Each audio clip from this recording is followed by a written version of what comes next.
On May 23, 2026, the world of boxing will witness a historic night at the Pyramids of Giza in Egypt. The WBC heavyweight champion of the world, who is undefeated 24-0, will step into a boxing ring against a man who has had exactly one professional boxing fight in his entire life. One. And that fight happened 12 years ago. That man is Rico Verhoeven, the king of kickboxing. And right now, everyone's asking the same thing. Does Verhoeven actually stand a chance? Let's find out.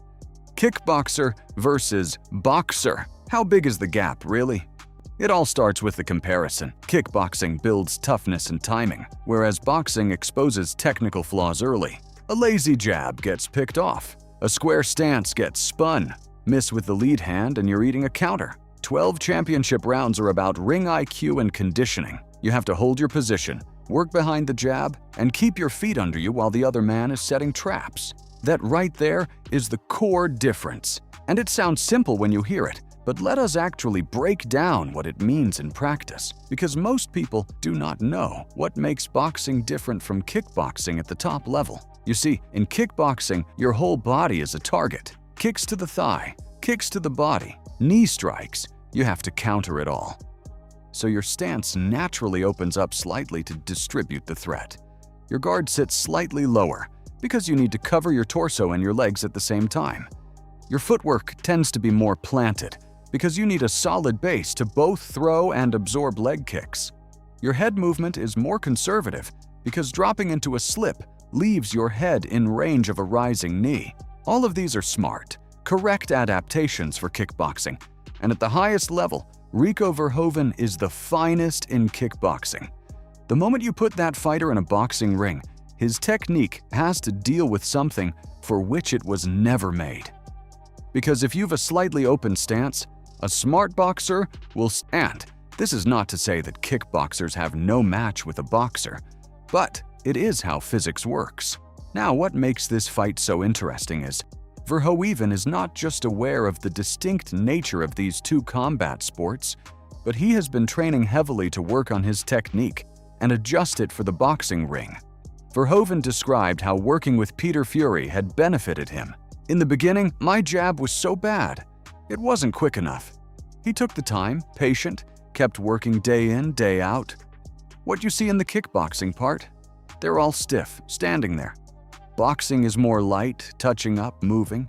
It's totally different, and that's what I try to implement in my kickboxing game. Verhoeven himself said it. The movement is completely different, and he recognizes it. The question is whether months of training can rewire a decade of hardwired instincts. Think about a chess grandmaster who spent 20 years mastering one variation of the game. Then someone tells him, 3 months before a major tournament, that the rules have changed. The queen now moves like a knight. He is still the most disciplined, most intelligent player in the room. His reading ability, his concentration, his tactics are all elite. But the specific patterns he has repeated thousands of times, they now work against him. That is the gap between a kickboxer and boxer at this level. It is not about talent or toughness. It is about how deeply the technique is wired in, and how long it takes to unwire and rewire it. But here is the thing. Of attacks and a tight defense. He did not win for 11 years by simply relying on power alone. He reads fights. He adjusts. He responds in real time under pressure. See, those are the same skills you would find in a world-class boxer like Oleksandr. Donovan Weiss, the Glory middleweight champion, has made his comments on Verhoeven. I think he's got the mentality, he's got the work ethic, he's got the footwork, he's got the team especially. I also think it was his dream to box. He's got a pretty good chance because I know kickboxers train really hard just for 5 rounds, and that's because we are kicking too. This is only boxing, only hands. So if he takes that mentality into the boxing ring and a boxing training camp, he's going to be a beast. Yes, the gap is real, it is massive. But with the right preparation and the right mindset, it is not a feat that is impossible to conquer. And Verhoeven has both. Size versus skill, 265 pounds of power against the most technical heavyweight alive. This is the argument Rico Verhoeven keeps coming back to, and he is not Wrong. When I land my best punch on him, of course, he will go down. It's like a 20-kilo weight difference, Verhoeven said.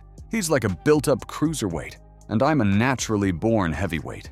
At 6 feet 5 inches and around 260 pounds, Verhoeven stands over Usyk's 6 feet 3 inches, 220-pound frame, giving him a clear size and reach advantage. 45 pounds. That is the difference. In heavyweight terms, that is massive. Usyk was a cruiserweight before moving up, fighting around 200 pounds. At heavyweight, he comes in around 220 to 225. The too small narrative has followed him since the start. Anthony Joshua used it. Tyson Fury pushed it even harder, calling him a middleweight. Verhoeven has the size and power to knock Usyk out if he lands clean. But landing clean is the ultimate challenge. Yes, the size argument is valid. Verhoeven has real power. But to overpower the world champion in his ring, Verhoeven needs to hit the right target at the right moment. And Oleksandr Usyk is an elite-level boxer. He is going to move in the ring. He won't stick to one position. Usyk's movement is circular and elusive. He controls the ring, even against bigger opponents, making him extremely difficult to corner. We have already seen this. Tyson Fury came in bigger and taller and still struggled to land clean. At 6 feet 9 inches with elite experience, Fury kept missing while Usyk moved and countered with left hands. If Fury, with all his advantages, could not consistently undo Usyk's movement, what does this mean for Verhoeven, who needs to do it in only his second boxing fight ever? Could Verhoeven land clean on a boxer who has spent his entire career making bigger men miss their shots? We'll have to find out. Speaking of age, Usyk is 39. Verhoeven is 37. That should not make much of a difference, but Usyk is coming off a tough fight against Daniel Dubois at Wembley. That takes something out of every fighter. While Verhoeven has been training, he hasn't stepped inside the boxing ring in over a decade. So he's clearly lacking confidence that comes from spending more time inside a boxing ring. While Verhoeven has the size and raw power, Usyk has a skill advantage that is enormous. What we wonder is, can Usyk outclass 45 pounds of gifted heavyweight power inside the ring? The experience gap, 206 versus 2 rounds. Speaking of experience, Usyk has a massive advantage. He has fought 206 rounds, and Verhoeven just 2. Verhoeven has 1 boxing win, 1 against Janos Finfera, who had never won a fight. That is his full boxing resume. Still, the comparison is not fair. Rico Verhoeven has competed in elite combat sports since 2004 with over 80 kickboxing fights. He has been in pressure situations, championship rounds, and fights where he was battered down and had to find a way through. That experience is real, and it should give him confidence going into the pyramids of Giza. In fact, Weissa has mentioned Verhoeven's comeback against Jamal Ben Saddik in 2021 after being dropped and cut early. Verhoeven came back to stop him in round 4. That is a champion's comeback, and that mental quality does transfer. But here is what does not transfer as cleanly. Every round Usyk has competed against elite boxers under boxing rules. When Daniel Dubois landed that knockdown, Usyk's instincts kicked in. He knew how to hold, buy time, recover, and reset the round.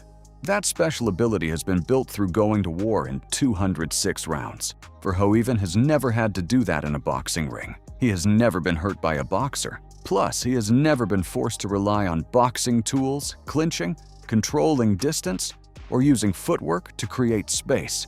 So, is Verhoeven prepared enough? Has he done enough work to deal with counters and traps inside the boxing ring? Can he survive outside his comfort zone? Well, Peter Fury confirmed his role and made it clear they are not coming unprepared. He is a serious trainer, having guided Tyson Fury to victory over Vladimir Klitschko in 2015. Verhoeven has also spent time in elite boxing environments, including sparring with Tyson and Hughie Fury. That gives him some exposure to boxing footwork and timing, but sparring is not the same as fighting. Usyk is the most technically gifted heavyweight right now. His angles, feints, and timing are designed to outdo bigger fighters. Verhoeven's physical advantages are real, but Usyk has built his career on neutralizing exactly that. The experience gap is not just about rounds.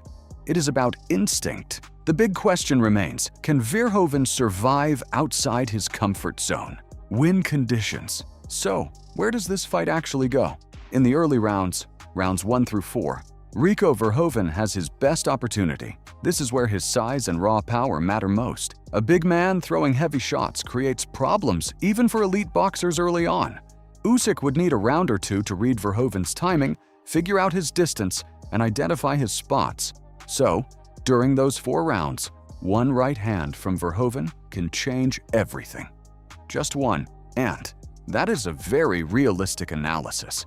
And let's not forget, it has happened to Usyk before. It can happen again. Verhoeven is absolutely big and strong enough to knock Usyk out if he lands the right shot.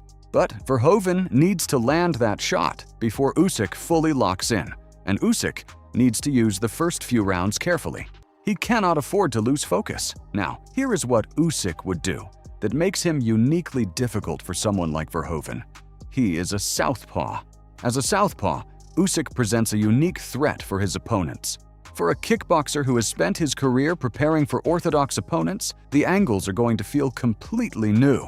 The left hand comes from a direction that does not match what Verhoeven has trained against for decades. His body, his defensive instincts, his footwork patterns, all of them are calibrated for orthodox fighters.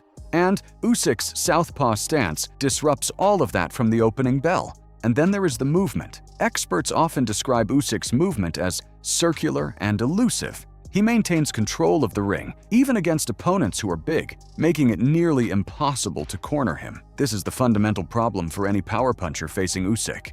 You cannot land a knockout shot on someone who is never standing still in front of you.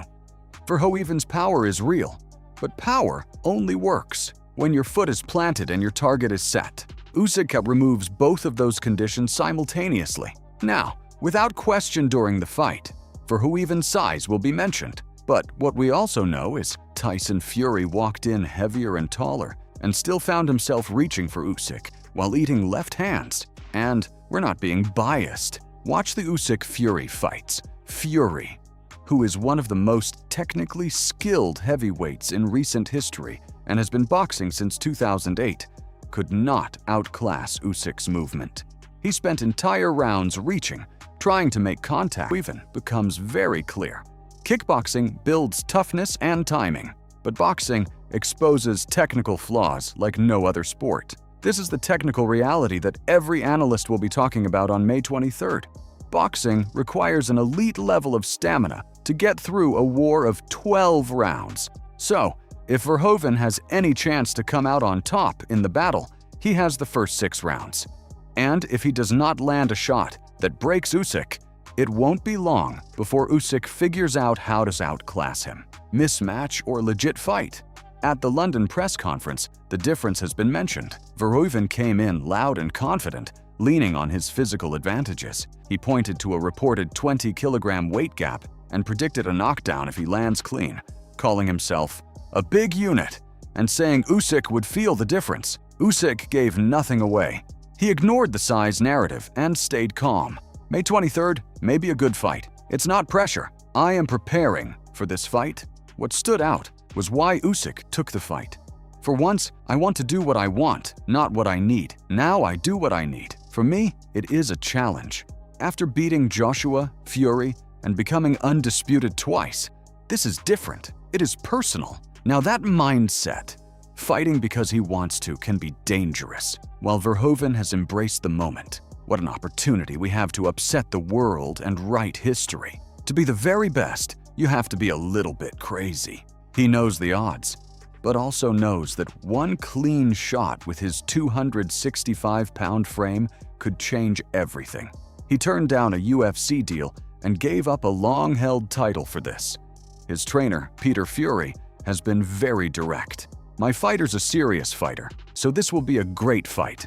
So, for Verhoeven to win, the method is clear, but one of the most difficult to execute against a formidable opponent. He needs a knockout, and early. He must use his size and jab, cut the ring, and force Usyk to the ropes. He cannot chase or try to outbox him. If it goes 12 rounds, Usyk wins. The odds are against Verhoeven, Usyk is a heavy favorite, but combat sports are unpredictable. One punch can change everything. The history of the heavyweight division is a proof of that. The setting adds to it as well. The Pyramids of Giza, an outdoor ring, a huge stage. Big events often produce big moments. The most likely outcome is Usyk winning between rounds 6 and 10 as his timing takes over. But early on, Verhoeven's power is why this fight is actually official. Subscribe to Boxing Basics for upcoming breakdowns on major fights, elite fighter analysis, and matchups like this, so you always know what truly decides the outcome before the bell rings.